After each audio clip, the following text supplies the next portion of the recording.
தேவனே ஏன் என்னை கைவிட்டீர் என்று அர்த்தமா. இங்க என்னன்னா பிதாவே இயேசுவை கைவிடுற இடம் ஒண்ணு வருது. நம்ம மாம்சமா இருந்து அவர் இதெல்லாம் காமிச்சுட்டு நம்மளுக்கு போயிருக்காரு. என்னன்னா நம்ம பூமியில வாழும் போதே கடவுளை கேள்வி கேட்கிறோம். சின்ன சின்ன விஷயங்களுக்கு என்னன்னா ஏன் என்ன இப்படி கொடுத்துட்டீங்க, ஏன் இப்படி பண்ணிட்டீங்க, நிறைய கேள்விகள் கேட்போம். ஆனா இங்க இயேசு அவர்கிட்ட கேட்டது இது ஒண்ணு மட்டும்தான்.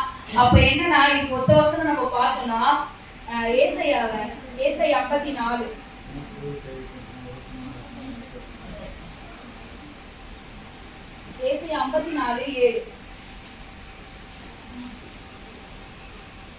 இமைப்பொழுது உன்னை கைவிட்டேன், ஆனாலும் உருக்கமான இரக்கங்களால் உன்னை சேர்த்துக் கொள்வேன். அடுத்த வசனமா படிக்கலாம். அற்ப காலம் உண்ட கோபத்தினால் என் முகத்தை இமைப்பொழுது உனக்கு மறைத்தேன், ஆனாலும் நித்திய கிருபையுடன் உனக்கு இறங்குவேன் என்று கர்த்தராகிய உன் மீட்பர் சொல்லுகிறார். என்ன சொல்றாருன்னா உண்மையாவே இமைப்பொழுதுதான் இப்படி கண்ணை சிமிட்டி இப்படி எடுக்கிறதா இமைப்பொழுது. நம்மளுக்கு ஒரு செகண்ட் தான். ஆனா அந்த ஒரு செகண்ட் நம்மள அந்த விட இடம் தான் இயேசுல நடக்குது. ரொம்ப தான் நடக்கல, இப்படின்றதுக்குள்ளதான் நடந்துச்சு. அப்போ இன்னைக்கு இன்னைக்கு இது ஒரு கூட்ட ஆத்மாவை தான் சொல்றாரு. நீங்க இந்த ஏசாயாவை படிச்சு பாத்தீங்கன்னா ஒரு கூட்ட ஆத்மா எப்படி, ஏன்னா இது பிள்ளை பெறாத மலடிய மகிழ்ந்து கலிக்கூறு, இது ஃபுல்லா ஒரு கூட்டத்தை வச்சு சொல்றாரு. அப்போ பாவம் செய்து மறிக்கிறவங்களுக்கு என்ன பாடு, பாவமே இல்லாம மறிக்கிறவங்களுக்கு என்ன பாடுன்றதான் இந்த இடத்துல எடுத்து காமிக்கிறாரு. ஏசு கிட்ட ஒண்ணு இருந்துச்சு, என்ன இருந்தது சொல்லுங்க.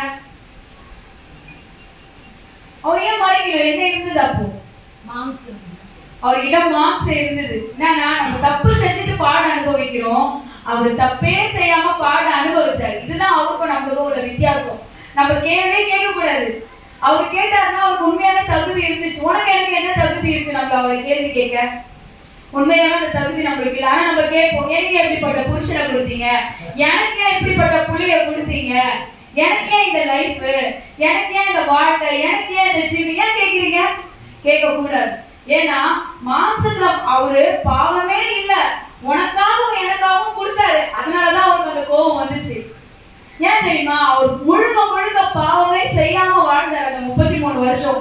எதனா ஒரு பாவம் சொல்லணும் அவர்கிட்ட. ஆனா உண்மையாவே நம்ம கிட்ட நீங்க நினைச்சு பாருங்க, என்ன பாவம் இல்லைன்னு. இதுதான் அவருக்கு நம்மளுக்கு உள்ள வித்தியாசமே. அதுதான் இந்த இடத்துல காமிக்கிறாரு. என்னன்னா அந்த 8வது வசனத்துல பார்த்தீங்கன்னா தெரியும், அற்ப காலம் உண்ட கோபத்தினால் என் முகத்தை இமைப்பொழுது உனக்கு மறைத்தேன். கண்டிப்பா உண்மையாவே கிறிஸ்துவுக்குள்ள வாழ்றவங்களுக்கு அவர் மறைக்கிற இடம் ஒண்ணு உண்டு. ஆனா நம்ம கேள்வி கேட்க கூடாது, எல்லாருக்குமே உண்டு. ஏன்னா இயேசுக்கு கிடைக்கப்படும். ஏன்னா அவரு மறிச்சதுனாலதான் உண்மையாவே நம்மளுக்கு ஒரு நித்திய வாழ்வு ஒண்ணு கிடைச்சது. இன்னைக்கு உண்மையா நம்ம அவருக்காக வாழ்ந்து மறிக்கும் பொழுது பாட அனுபவிக்கும் போது நம்மளுக்கும் ஒரு நித்திய வாழ்வு உண்டு. இதுதான் ரெண்டுக்குமே வித்தியாசம். அது 1 கொரிந்தியர்ல கடைசியா சொல்லி முடிச்சிடுறேன். 1 கொரிந்தியர் 15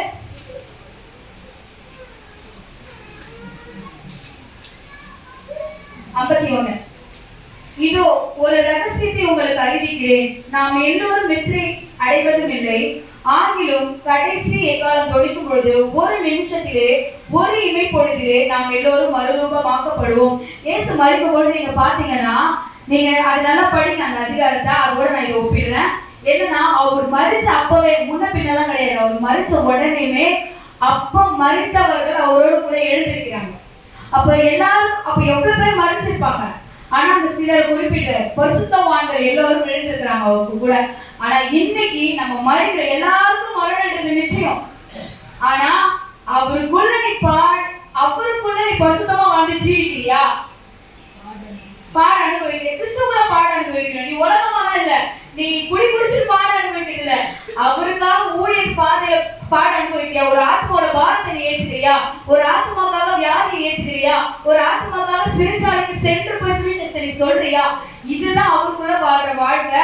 இந்த வாழ்க்கையெல்லாம் நம்ம வாழ்ந்தா மாத்திரம் தான் நித்திய ஜீவன். இதெல்லாம் இல்லைன்னா நித்திய ஜீவன் கிடையாது. ஏன்னா இயேசுக்கு நித்திய ஜீவன் கொடுக்கப்படுது. அவர் செத்ததுனாலதான் அழியா வாழ்வு நம்மளுக்கு ஒண்ணு கிடைச்சது. இன்னைக்கு ஊசாவிலும் ஏசாவிலும் அழியா வாழ்வு இருக்கா?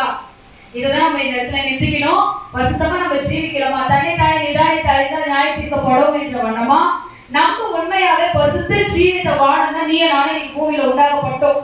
நான் கிறிஸ்தவன் எல்லாரும் சொல்லுவாங்க. இன்னைக்கு பூமியில நிறைய பேர் கிறிஸ்தவ. இன்னைக்கு கொண்டாடுறவங்க பாத்தீங்கன்னா அதிகமா திருச்சபையில அதிகமா போவாங்க. ஏன் சொல்லுங்க? ஏசு மரித்தார். இந்த 40 நாள் உபவாசம் தான் வீக்னு நான் சொல்லுவேன். ஏன்னா 40 நாள் உபவாசம்ன்றது ஒரு நிமிஷத்துக்காக அல்ல. அவர் தினம் நீ பாஸ் ஒரு குடிக்கு அடிக்டா இருக்கிற நீ அந்த நேரத்துல நினைக்கணும். ஒரு உபசாரத்துக்கும் வேசித்தனத்துக்கும் கோபத்துக்கும் சண்டைக்கும் அப்பெல்லாம் நீ நினைக்கிற பாரு, அவருக்காக நீ சகிக்கிற பாரு. அதுதான் நம்ம அவருக்குள்ள பாடம் அனுபவிக்கிற இடம்.